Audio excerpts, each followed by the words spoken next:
নমস্কার বন্ধুরা, কেমন আছেন আপনারা? আপনারা কি কখনো বেলন চাকির সাহায্য ছাড়াই লুচি বেলে দেখেছেন? গরম জলের মধ্যে লেবু দেবেন কিসের জন্য? সুতোর মধ্যে আঠা লাগাবেন কেন? মোবাইল ফোনের মধ্যে ক্লিপ লাগাবেন কিসের জন্য? বাসনপত্রের মধ্যে আপনারা কি কখনো তেলের ব্যবহার করে দেখেছেন? তাছাড়াও আপনাদের কাছে শেয়ার করব আরও বেশ কিছু ছোট ছোট ইউজফুল কিচেন টিপস। চলুন দেখে নেওয়া যাক আজকের প্রথম টিপসটা। নিয়েছি লঙ্কার গুঁড়ো। আমরা অনেক রান্না বান্নাতে লঙ্কার গুঁড়োর ব্যবহার করে থাকি, তবে লঙ্কার মধ্যে যেহেতু ঝাল অনেকটাই থাকে তাই খুব বেশি ব্যবহার করা হয় না। অনেক সময় লঙ্কার গুঁড়ো বেশি দিন বাড়িতে থাকলে দলা পেকে যায়, পোকাও ধরে যায়। সেক্ষেত্রে সামান্য পরিমাণে সর্ষের তেল দিয়ে দেবেন, খুব ভালো করে তেলটাকে মিশিয়ে দেবেন।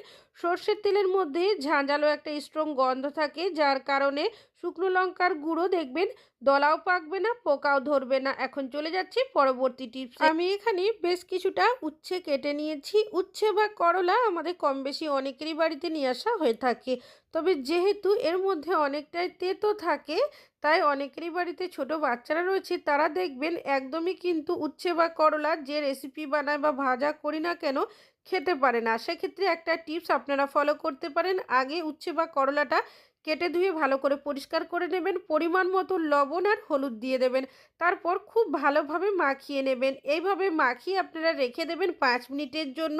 5 মিনিট পর দেখবেন অনেকটাই জলও ছেড়ে দিয়েছে, আর যে উচ্ছে বা করলার মধ্যে লবণ হলুদ মাখাবেন সেগুলো অনেকটা নরমও হয়ে যাবে। আর এই যে যে জলটা বেরিয়েছে তার মধ্যেই কিন্তু দেখবেন তেতো ভাবটা চলে আসবে। আমি হাত দিয়ে চেপে চেপে তুলে নিচ্ছি। এইভাবেই যদি আপনারা উচ্ছে ভাজা করেন বা কোনো কিছু রেসিপি বানান, সেক্ষেত্রে দেখবেন যতটা তেতো লাগার কথা ততটা তেতো কিন্তু লাগবে না। এখন চলে যাচ্ছি পরবর্তী টিপসে। আপনারা কি কখনো ব্লাউজ পরার আগে কয়েনের ব্যবহার করে দেখেছেন? আমরা শাড়ি প্রত্যেকটা মহিলারাই পরে থাকি, তবে যেহেতু আমাদের অনেকেরই শাড়ি বেশিরভাগ পরা হয় না, মাঝে মধ্যে পরি, সেক্ষেত্রে ব্লাউজগুলো যখন আমরা আলমারিতে তুলে রাখি পরবর্তী সময় যখনই বের করতে যাই, আমরা যদি একটু রোগা হয়ে যায় সেক্ষেত্রে এই ব্লাউজটা আমাদের ঠিকভাবে ফিটিংস হয় না। বাইরে কোথাও যাওয়ার থাকলে সেক্ষেত্রে হাতে সময়ও থাকে না অনেক সময় যে এটা দোকানে নিয়ে যাব, তো সেক্ষেত্রে একটা কয়েন এইভাবে পিঠের সাইডে দিয়ে ওপরের দিক থেকে একটা রাবার ব্যান্ড এইভাবে পেঁচিয়ে দেবেন। এতে কি হবে, যে ঢিলে ভাবটা থাকে সেটা দেখবেন অনেকটাই টাইট হয়ে যাবে। তাছাড়াও যখন আপনারা ব্লাউজটা পরবেন দেখতেও কিন্তু সুন্দর লাগবে। তো একইভাবে যদি হাতার সাইডটা ঢিলে হয়, ঠিক একইভাবে আপনারা কি করবেন, একটা কয়েন এইভাবে ভেতরের সাইডে দিয়ে একটা রাবার ব্যান্ড দিয়ে আটকে দেবেন। আপনারা পিঠের ডিজাইনটা বুঝতে না পারলেও হাতের যে ডিজাইনটা রয়েছে দেখতেই পাচ্ছেন কতটা সুন্দর বোঝা যাচ্ছে। এইভাবে একবার আপনারা অ্যাপ্লাই করতে পারেন। আশা করছি টিপসটা কাজে আসবে। ভিডিও দেখি বা ভিডিও বানাই বা বাড়িতে ছোট বাচ্চারা থাকলে তারা দেখবেন কার্টুন দেখে, আর ফোনটা সেট করার জন্য আমরা কোনো না কোনো ফোনের স্ট্যান্ডের ব্যবহার করে থাকি। তবে হাতের কাছে যদি কোনো ফোনের স্ট্যান্ড না থাকে বা হয়তো আছে খুঁজে পাচ্ছেন না, সেক্ষেত্রে আপনারা কি করবেন, নিয়ে নেবেন জামা কাপড় মেলার যে ক্লিপগুলো থাকে সেগুলো ফোনের দুটো সাইডে লাগিয়ে সেট করে দেবেন। তাহলে দেখবেন স্ট্যান্ডের মতোই কাজ করবে, কোনোভাবে কিন্তু ফোনটা পড়বে না। আশা করছি টিপসটা কাজে আসবে। ভালো লাগলে লাইক করবেন। এখন চলে যাচ্ছি পরবর্তী টিপসে। যারা দেখবেন এই ধরনের জার বা কৌটোর ব্যবহার করে থাকি বিভিন্ন ধরনের জিনিস রাখার জন্য, তবে কিছুদিন ব্যবহার করতে না করতে দেখা যায় যে প্যাচটা থাকে সেটা কেটে যায়, যার কারণে ঢাকনা ঠিকভাবে লাগানো যায় না, বাইরের হাওয়া বাতাস ভেতরে চলে যায়, যে জিনিস রাখি সেটাও নষ্ট হয়ে যায়। তো সেক্ষেত্রে আপনারা একটা টিপস ফলো করতে পারেন। কি করবেন, নিয়ে নেবেন এই ধরনের যে গার্ডারগুলো থাকে সেগুলো এইভাবে আমি লাগিয়ে দিলাম। এবার আপনারা কি করবেন, যে ঢাকনাটা রয়েছে সেটাকে আপনারা দিয়ে সেট করে দেবেন। তাহলে দেখবেন এটা কিন্তু টাইটভাবে আটকে যাবে, আর কোনোভাবেই কিন্তু এটা ঢিলে হবে না। যে জিনিসই রাখুন না কেন সেটা দেখবেন খুব ভালো থাকবে, আর জিনিসটা নষ্ট হবে না। এখন চলে যাচ্ছি পরবর্তী টিপসে। আমাদের বাড়িতে যখন কোনো ফল নিয়ে আসা হয়, বিশেষ করে দেখবেন আপেল, লেবু, সেই ফলের সাথে অনেক সময় এই ধরনের ফোমগুলো আমরা পেয়ে থাকি। তবে এই ফোমগুলো আমরা কিন্তু কেউই কোনো কাজে ব্যবহার করি না, হয় বাড়িতে পড়ে থাকে না হলে ফেলে দিই। তবে এগুলো আপনারা কিভাবে ব্যবহার করতে পারেন, আমি এখানে একটা সাবান নিয়েছি। সাবানের ব্যবহার আমরা প্রত্যেকেই করে থাকি। সাবান ব্যবহার করার পর দেখবেন সাবানের মধ্যে কিছুটা হলেও জল থেকে যায়, আমরা ডাইরেক্ট কেশে রেখে দিই, সেক্ষেত্রে সাবানটা সহজে গলে যায়, বেশি দিন ব্যবহার করতে পারি না। তো সাবান ব্যবহার করার পর এই ফোমের ওপরে রেখে দেবেন। এতে কি হবে, সাবানের মধ্যে এক্সট্রা যে জলটা থাকে সেটা নিচে চলে যাবে, আর দেখবেন আপনাদের সাবানটা কিন্তু সহজে গলবে না আর বেশি দিন ব্যবহার করতে পারবেন। আশা করছি টিপসটা কাজে আসবে। ভালো লাগলে লাইক করবেন। এখন চলে যাচ্ছি পরবর্তী টিপসে। আমি এখানে নিয়েছি লেবু। লেবু আমাদের কম বেশি অনেকেরই বাড়িতে নিয়ে আসা হয়ে থাকে। লেবুর রসের ব্যবহার আমরা বিভিন্নভাবে ব্যবহার করে থাকি। তবে অনেক সময় দেখা যায় লেবুটা যদি একটু টাইট থাকে বা কোনোভাবে যদি বাড়িতে বেশি দিন থেকে যায় সেক্ষেত্রে লেবু শুকিয়ে যায়। তখন সহজে কিন্তু রসটা বেরোয় না। সেক্ষেত্রে একটা টিপস ফলো করবেন। একটা পাত্রের মধ্যে কিছুটা গরম জল নিয়েছি। তার মধ্যে লেবুটাকে রেখে দেবো আমি ৫ মিনিটের জন্য। আর দেখতেই পাচ্ছেন এখন কিন্তু লেবুর কালারটা অনেকটাই চেঞ্জও হয়ে গেছে। এইভাবে করে চাইলে আপনারা আরও কিছুক্ষণের জন্য রাখতেও পারেন। এবার লেবুটাকে আমি কেটে নেব। আর দেখতেই পাচ্ছেন কাটার সাথে সাথেই কিন্তু লেবুর রসটা সাইড দিয়ে বেরিয়ে গেছে। এইভাবে যদি আপনারা আপনাদের লেবু যদি শুকিয়ে যায় বা শক্ত থাকে খুব সহজেই কিন্তু লেবুর রস বের করে নিতে পারবেন। তো দেখতেই পাচ্ছেন লেবুটা থেকে কতটা রস বেরোচ্ছে। বাকি যে অর্ধেক লেবুটা রয়েছে সেখান থেকেও আমি কিছুটা রস বের করে আপনাদের দেখাচ্ছি। আশা করছি আপনাদের টিপসটা কাজে আসবে। ভালো লাগলে লাইক করবেন। এখন চলে যাচ্ছি পরবর্তী টিপসে। প্রত্যেকেই বাড়িতে কিন্তু কম বেশি বাসনপত্র ধুয়ে থাকি। বাসন ধোয়ার পর দেখবেন বাসনগুলো আমরা কি করি উবুড় দিয়ে দিই। কেন কি বাসনের মধ্যে যে এক্সট্রা জলটা থাকে সেটা যাতে ঝরে যায়। তবে যে বাটি বা গ্লাসগুলো থাকে অনেকে দেখবেন এইভাবে একটার ওপরে আরেকটা রেখে দিই যাতে করে জায়গাও কম লাগে আর জলটাও সহজে ঝরে যায়। সমস্যা কি হয় যে একই ধরনের বাটি বা গ্লাস থাকে সেগুলো এমনভাবে আটকে যায় যখন আমরা খুলতে যাই দেখবেন সহজে কিন্তু খুলতে পারি না। সেক্ষেত্রে অনেকটাই সমস্যার মধ্যে পড়তে হয়। অনেকক্ষণই চেষ্টা করি, টানাটানি করি, কোনোভাবেই সেটা খুলতে চাই না।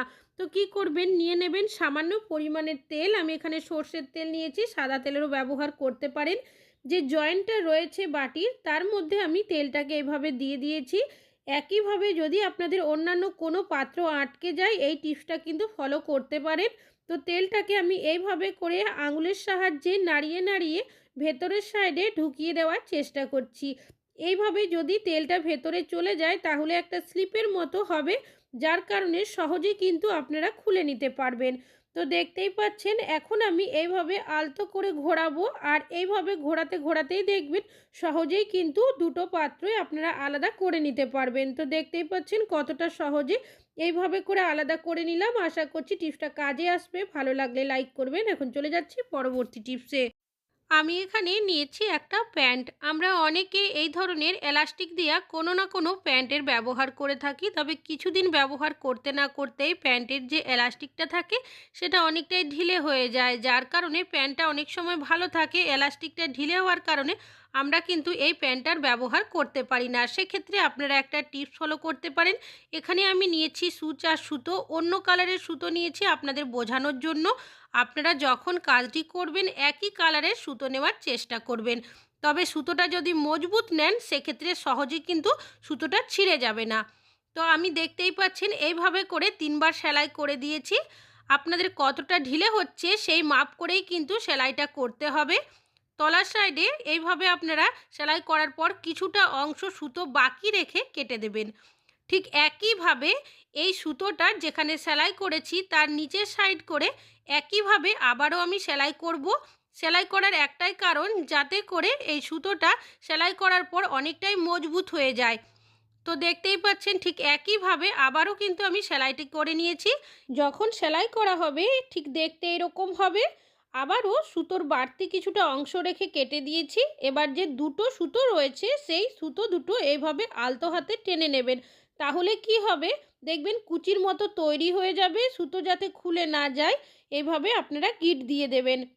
এইভাবে যদি আপনারা কাজটি করেন দেখবেন প্যান্টটা কিন্তু অনেকটাই টাইট হয়ে যাবে, যে ঢিলে ভাবটা থাকে। একইভাবে প্যান্টের উল্টো সাইডেও কিন্তু আমি সেলাই করে নেব। তারপর আপনাদের প্যান্টটা দেখাচ্ছি, তাহলে আপনারা নিজেরাই বুঝতে পারবেন। আপনাদের যদি এই ধরনের ঢিলে প্যান্টগুলো থাকে যেগুলো আপনারা ব্যবহার করতে পারছেন না, সেগুলো কিন্তু বাড়িতে খুব সহজেই আপনারা টাইট করে নিতে পারবেন। আর তবে যে সুতো ব্যবহার করবেন সেটা যাতে একটু মজবুত হয়। আমি অন্য কালারের সুতোর এই কারণেই ব্যবহার করেছি যাতে আপনাদের সেলাইটা বুঝতে সুবিধা হয়। এইভাবে আপনারা কিন্তু আপনাদের যে প্যান ব্যবহার করেন না সেই প্যানগুলো ব্যবহার করে নিতে পারবেন। আশা করছি আপনাদের টিপসটা কাজে আসবে আর এটা দেখতেও কিন্তু সুন্দর লাগছে। ভালো লাগলে অবশ্যই একটা লাইক করবেন।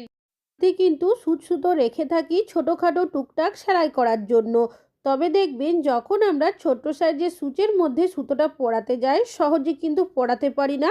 অনেক সময় দেখবেন বাড়িতে বয়স্করা যদি থাকে সেক্ষেত্রে তো আরোই সমস্যা হয়।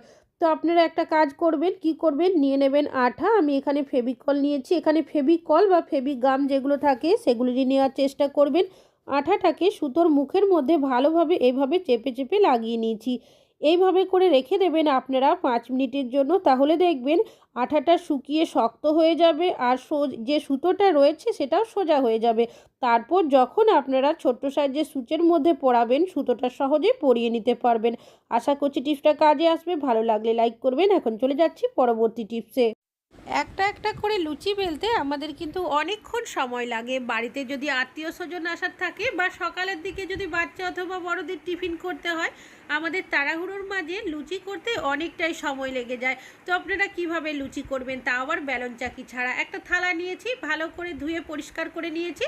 থালাটাকে উল্টো করে আমি সামান্য পরিমাণে তেল দিয়ে খুব ভালোভাবে মাখিয়ে দিয়েছি। এবার যে লেচিগুলো করে রেখেছিলাম এইভাবে করে 4টে লেচি দিয়ে দিয়েছি। তবে অবশ্যই কিন্তু একটু গ্যাপ রেখে দিতে হবে।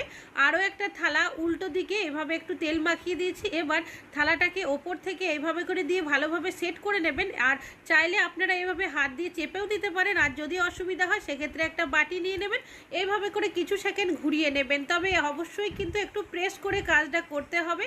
তাহলেই দেখবেন আপনাদের লুচি কিন্তু সম্পূর্ণ বেলে নেওয়া হয়ে যাবে কোনো রকমের বেলন চাকি ছাড়াই। তো দেখতেই পাচ্ছেন কতটা সুন্দর হয়েছে। এবার এই লুচিটা ভেজেও দেখিয়ে দিচ্ছি।